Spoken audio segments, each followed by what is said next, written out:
Intermediate మొదటి సంవత్సరం పరీక్షలు ప్రశాంతంగా ముగిశాయి. గత నెల 28న పరీక్షలు ప్రారంభమయ్యాయి.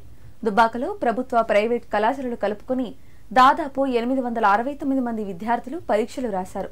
విద్యార్థులకు ఎలాంటి అసౌకర్యం కలగకుండా అధికారులు అన్ని ఏర్పాట్లు చేశారు. ప్రశాంత వాతావరణంలో పరీక్షలు రాసినట్టు విద్యార్థులు తెలిపారు.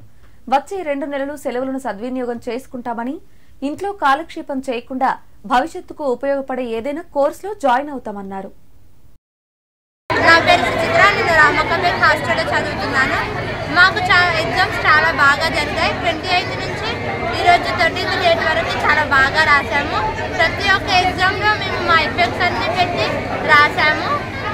మా సమ్మర్ హాలిడేస్లో మేము చాలా బాగా సద్వినియోగం చేసుకుంటాము. ఇలాగా వేరే కోర్సెస్ ఏమైనా తీసుకొని బాగా చదువుకుంటాము. అలాగే టీచర్స్ అందరూ మాకు చాలా హెల్ప్ చేశారు. ఎగ్జామ్స్లో చాలా బాగా రాసాము. ప్రతి ఒక్క దానికి మా ఎఫెక్ట్ అనేది మేము దాంట్లో పెట్టాము.